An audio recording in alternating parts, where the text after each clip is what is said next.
if that should work. This is on earned income.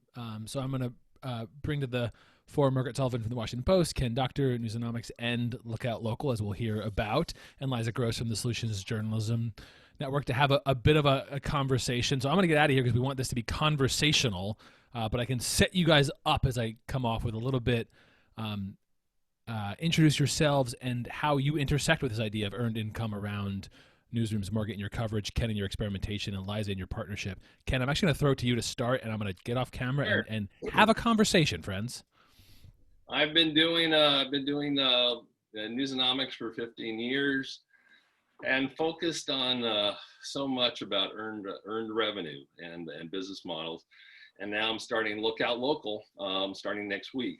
So I'm happy to be here and to share both of those lessons.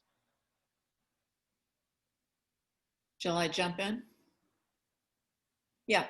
Well, I guess I have two main reasons that I know something about this. One is that I ran a local newsroom in Buffalo for a long time. The Buffalo News, started my career there as a summer intern and became the top editor of the paper, eventually proving the adage that if you hang around long enough, they'll eventually make you the boss. And I did that until 2012, and of course saw revenue fall off a cliff during that time. So, and then more recently, I've published a book called Ghosting the News, Local Journalism and the Crisis of American Democracy.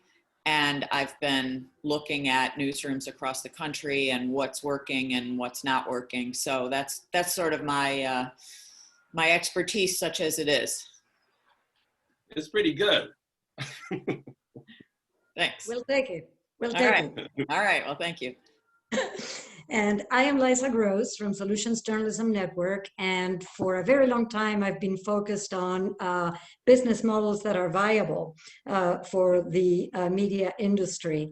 No margin, no mission. So we really need to make sure that we can get to that point where we can explore successful business models and not only explore, execute. I am also, like Margaret, a survivor of the implosion of the newspaper business, not the newspapers, but the business model, and which once we regarded as so uber solid.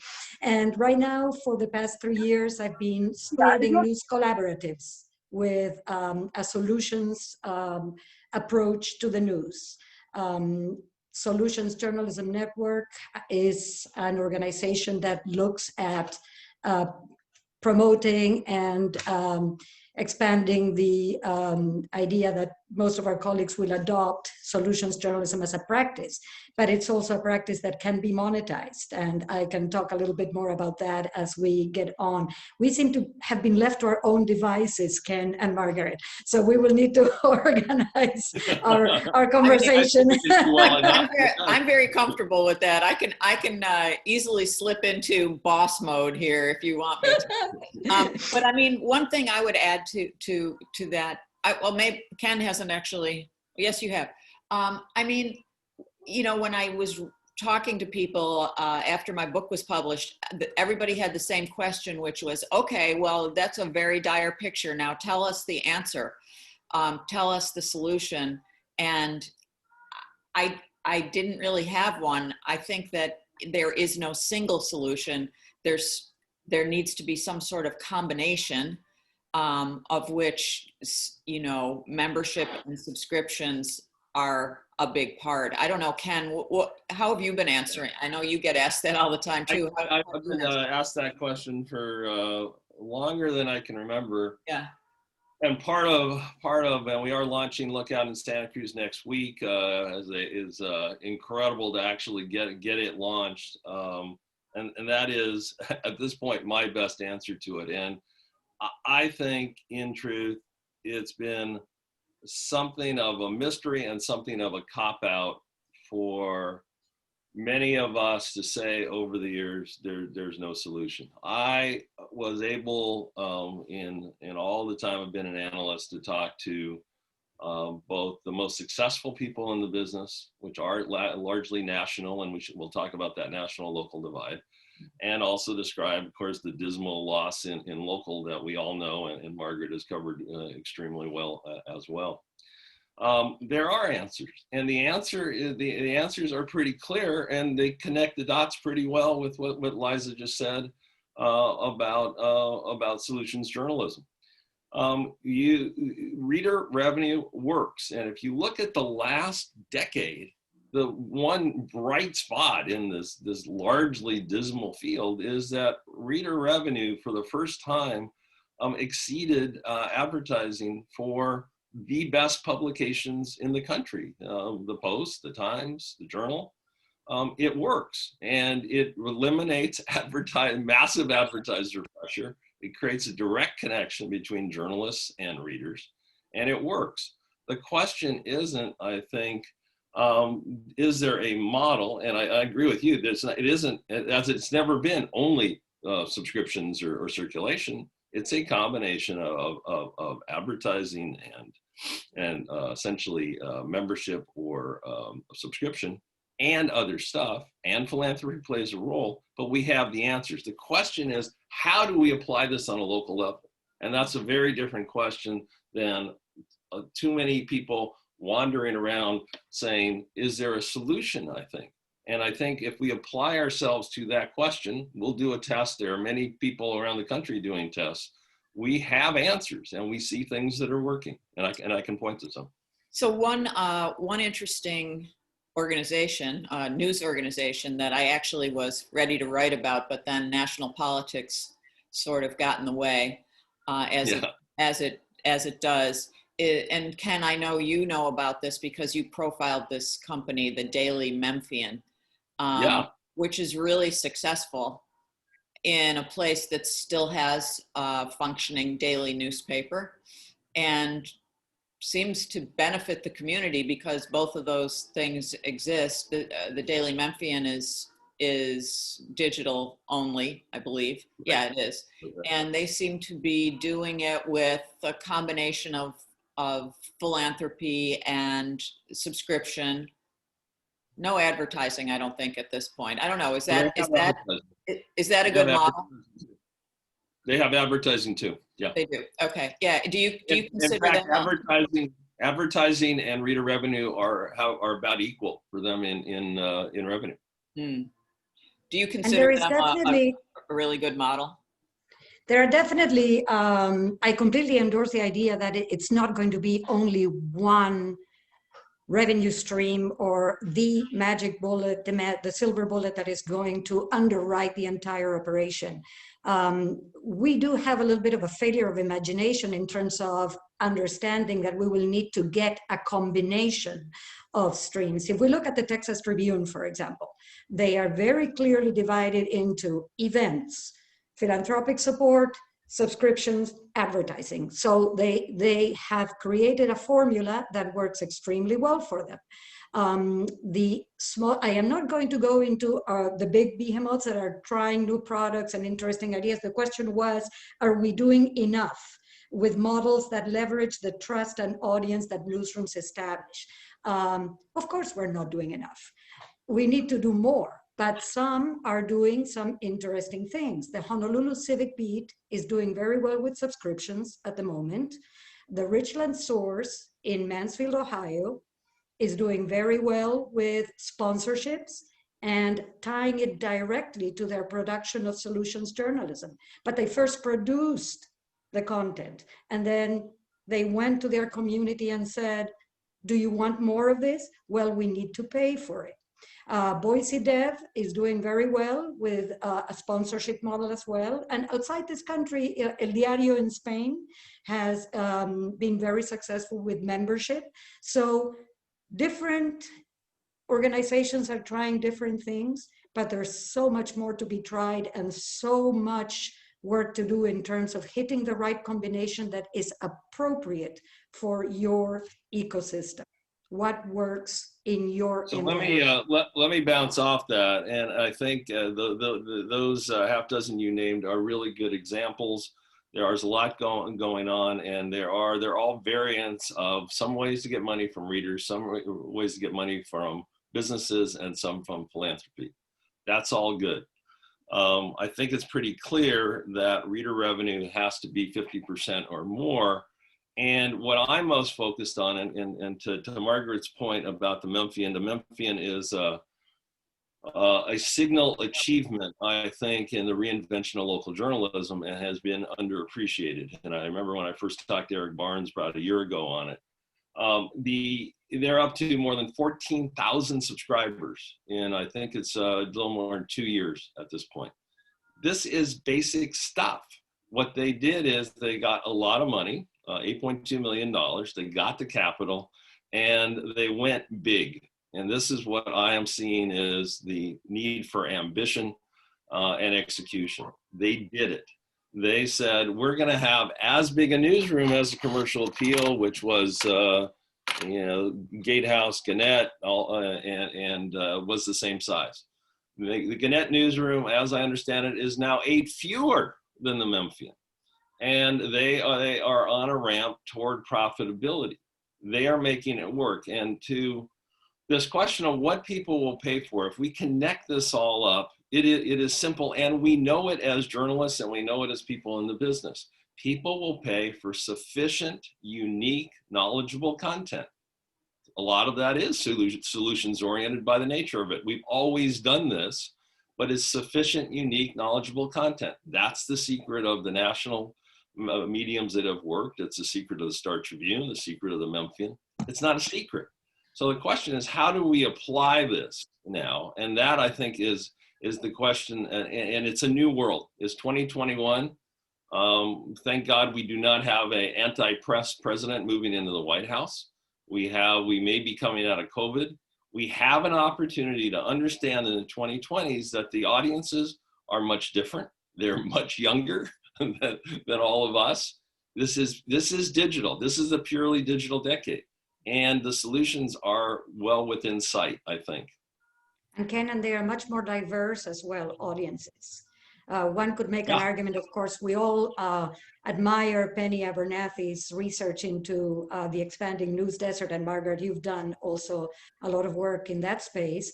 But one could also make the argument that in many urban centers, there always was a news desert for certain segments of the community that were always underrepresented, undercovered, or miscovered, and that they did not feel that the legacy newsrooms were in any way, shape, or form providing them with the tools they needed to understand the challenges in their community or the things that needed to be paid attention to. Yeah, that's a great point, that the news desert has been there all along for certain communities. Right. It's a very powerful way to think about it. Well, and you know that, I mean, Margaret, you in Buffalo, I was in St. Paul for 10 years. It's not like when we look back, we can look at the numbers and we're about 60% down by the best extrapolation I can figure in terms of the loss of daily journalists over 30 years.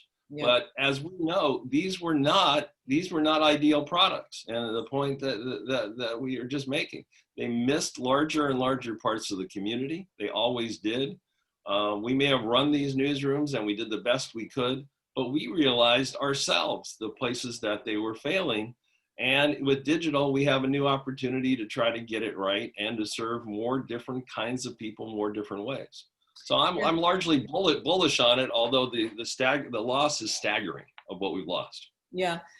One of the things that I think is worth talking about, and I spoke with Eric Barnes about this at the Memphian, is the question of distribution into communities that are less served by the internet, may have less Wi-Fi, may have less, fewer devices, or may just not, entirely, nowhere to find this product, which can be very good. One of the things he said was that they were offering the product free, the site, I guess I'll call it, rather than product, to many schools, libraries, and so on. And that was a way that they were trying to kind of overcome that problem. So, Right. it's kind of interesting.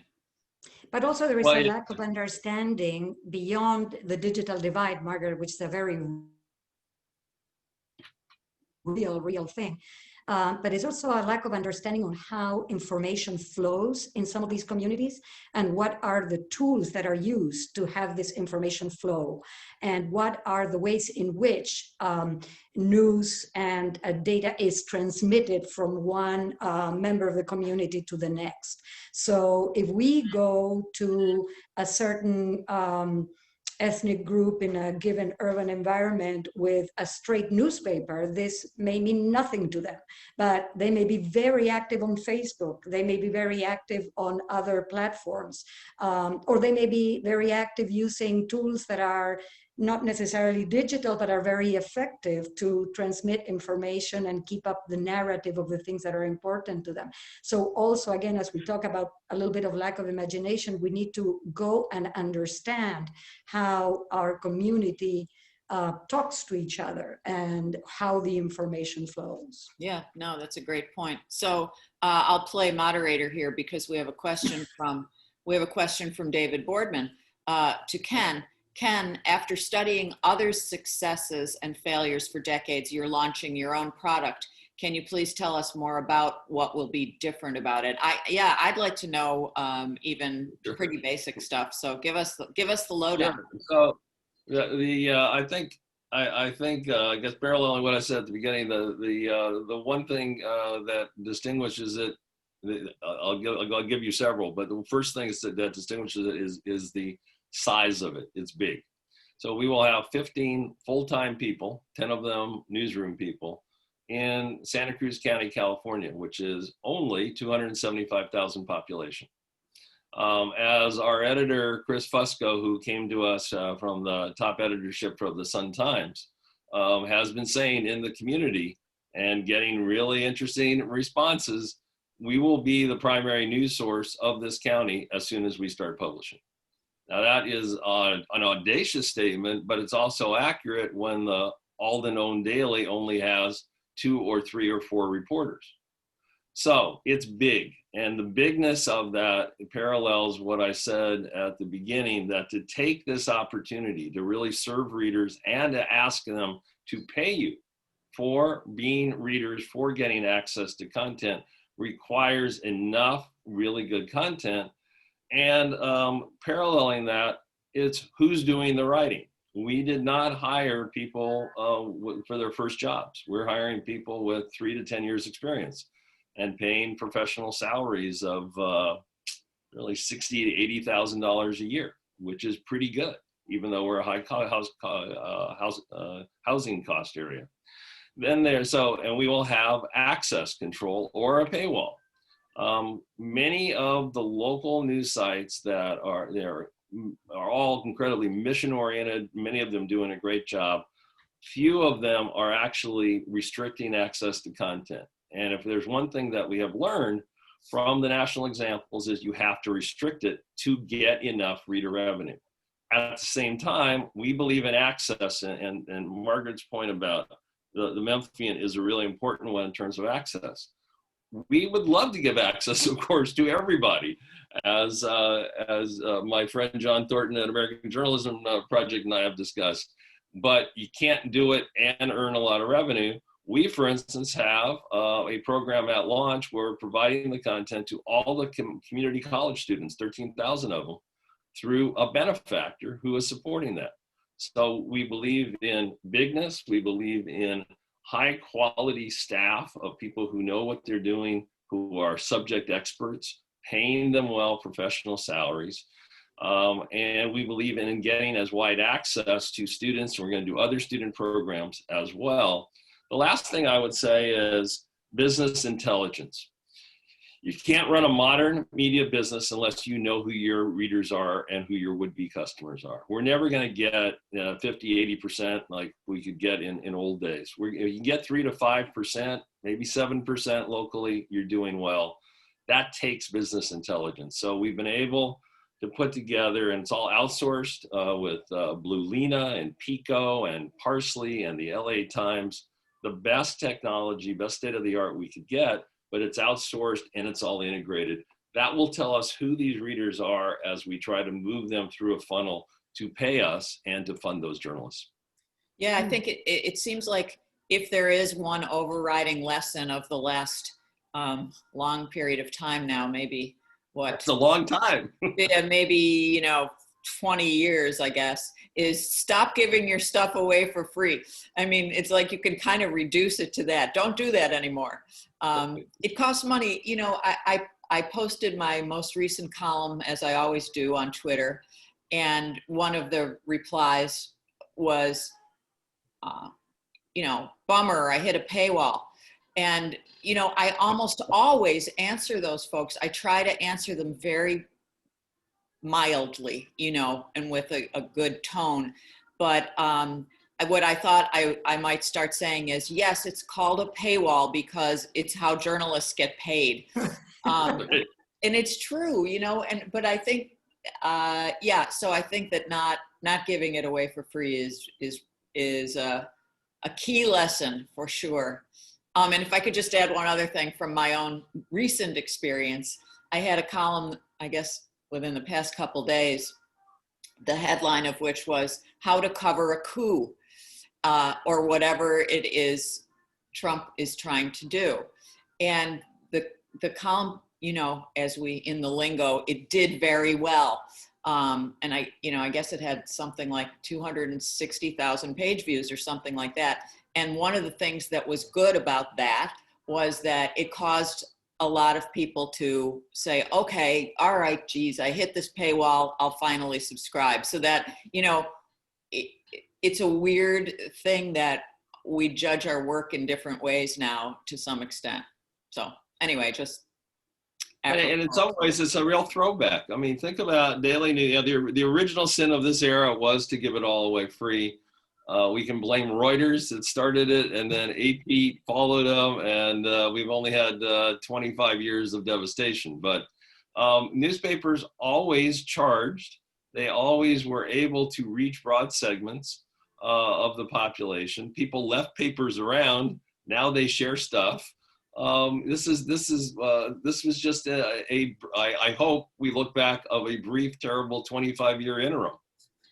Now, So, Ken, let me push back a little bit on that. Sabrina Verbulius just posted something on the chat, which I was thinking about as well. Penny Abernathy talks about it also in her research. Doesn't this exacerbate the information divide? If you're a community that can afford to pay, don't you have more resources and deeper pockets to sustain a local media ecosystem? And what if you are a less affluent community? How do we address this? Well, certainly, if it's a pure market model, that would be true. And in fact, it was true before, and we shouldn't accept it as the way of going forward. Where I think we get tangled up is the first thing we need to do in any community, whether how affluent, how disenfranchised, is create a lot more high quality news. We get ahead of ourselves when we say, oh my God, we've got to distribute all of this high quality local news that does not exist to everybody, which I think is part of the problem of the conversation in our trade. We have to figure out how to create that content first, and at the same time, in parallel. And I completely agree. The reason I'm in the business is to get the news to as many people as possible. How do you do that? But first, you've got to get the money to pay the journalists to create the content. So there are all kinds of models. And so like our community college model, this is not something I invented. The New York Times has had a school model for a long time. It can be done. Eric is doing a bunch of different things in Memphis the same way. And so let's get the content built. Let's build strong new companies that have some institutional authority, and, right, it's not an or, and then how do we reach the communities in all the ways you were talking about, of every kind of community, every kind of tool, and get to discounted or free access. I agree. But we're putting the cart before a horse if we try to do that first. So there's a question in the chat from David Shaver that says, and so I'm a little confused, as I often am. This says, just to confirm, it sounds like Margaret thinks Lookout will have a paywall. Would be interested to hear Ken discuss why it won't. We will. That's what I thought. So yeah, we will. Okay. We will. Right. We're going to be. We're going to follow another national model and be free for about 2.5 months. Actually, subsidized by at least 4 launch sponsors, which is pretty good.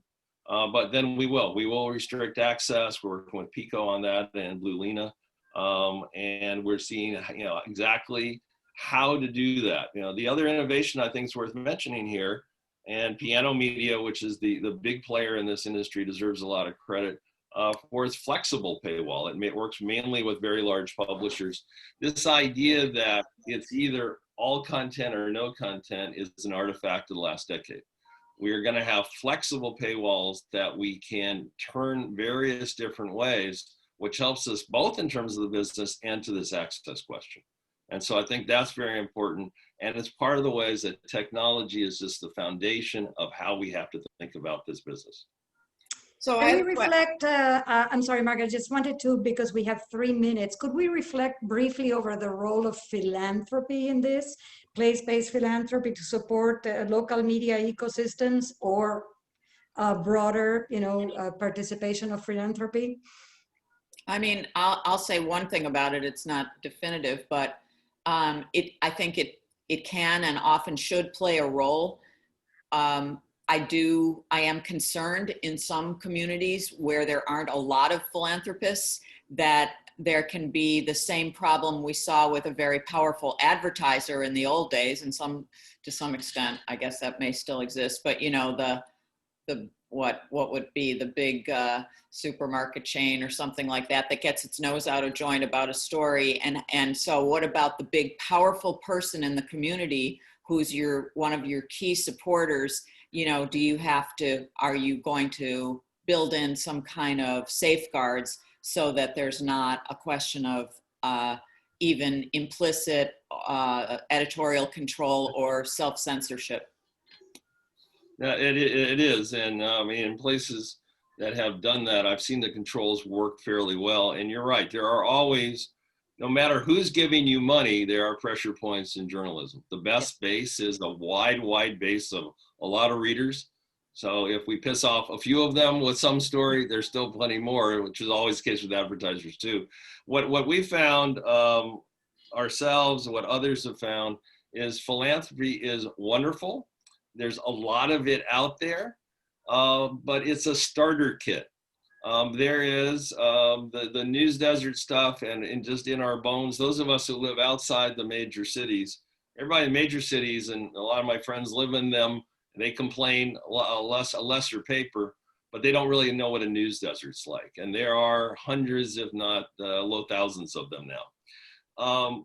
There is not enough philanthropy in any of these places or nationally that A, has enough money to ongoingly support enterprises, and B, and this is the critical question, I think, for 2021 and ahead, they are not convinced that there is a model, because we keep saying to ourselves, we're not sure there's a model, that they should support even as a seed. So they should be startup, they should be seed, we should be able to say to them, with startup capital, we can make this news desert blossom. And then I think there's money, and the kind of controls, Margaret, you're talking about are very important. And I think we're smart about that as journalists. We know where the lines are, and we're fairly dogged about it. But we've got to prove out that yes, you can do this in smaller communities, mid-sized cities, and that it's worth philanthropy investing and not feeling like it's getting mired in. And definitely, I appreciate that, because my fears run in that direction, that with all the hoopla about, okay, we can become a nonprofit news outlet, the focus gets away from a true business model that we can rely on, a solid business model, make the case so that you can go to funders to show that you can really prove that you have a proof of concept.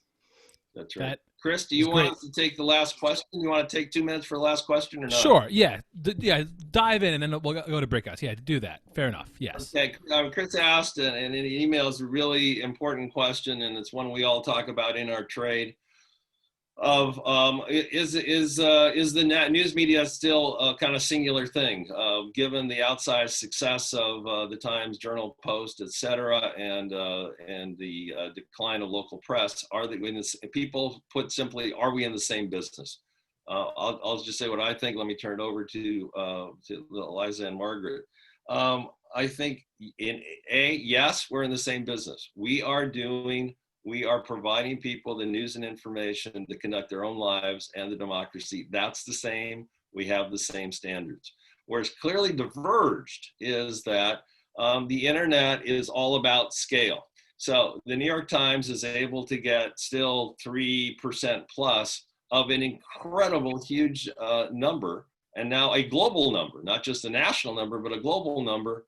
But in Santa Cruz, I got 275,000. If you're in a city with 1 million people, you got 1 million. Huge difference.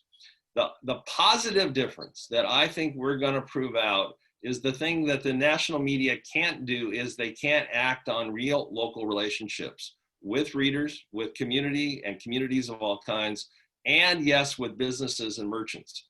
We can do that uniquely. We're going to be experimenting with a number of things that launch ourselves. That's one thing that separates us out. They got scale, we got relationship. Let's see if we can make both of them work. I completely concur. I mean, we call an elephant and a cat, we call them both animals. So in that sense, I suppose that national media and local media are news organizations or news media. But I am an unabashed booster of local media, and I totally think that that's where the energy is at, and the capacity to adapt and the capacity to connect with the community, and that's where it all starts and bubbles up. I think that that's where the real story and the exciting story of our industry is going to be told over the next few years. And there is nothing that annoys me more when something happens in some part of the country and the national correspondent or the network person parachutes in, takes over the story, and people that have been working on this, news professionals that have been working on this for years and know much more about this topic than the person that just parachuted in, are left out in the cold and not given even credit sometimes. Absolutely. And I mean, I think we've seen the importance of local with this, with the coverage of the coronavirus. It is a national and a global story, but at its root, I mean, it's like Tip O'Neill's expression, all politics is local. Public health is very local too, because it's about you, your family, your kids' school, your grocery shopping, all of that. And that's where we are very much in the same business of doing great work locally and nationally. And of course, Liza, I agree completely with you about, we used to go crazy in Buffalo when one of the biggies would come in and they all would start their stories the same way with the rusted hulk of Bethlehem steel along the waterfront. It was like, what, you guys all working off the same notebook or what? So anyway. Can't they come up with a better term in 2020 than Rust Belt? Exactly. A few things have changed, So. Oh my God! It's such a demeaning term for tens of millions of people. Well, we've sort of embraced it, Well, like the Four Seasons total landscape. I mean, Philadelphia has to absolutely turn that into a revenue stream. Major Liberty Bell and Total Landscaping now. That's it. Thank you guys. This is fantastic. As David put, Margaret, Ken, and Liza, fantastic views, really meaningful. We now throw everyone into breakout groups. It's Klein Camp tradition. We got to make sure you actually have conversations yourselves. So if you want to flip on your cameras, I'll put you into breakout groups to actually get into some conversations till 1:50, and then we'll take a break before our final session of the day. So get on your screens, and I will throw you into breakout groups. Why do I make this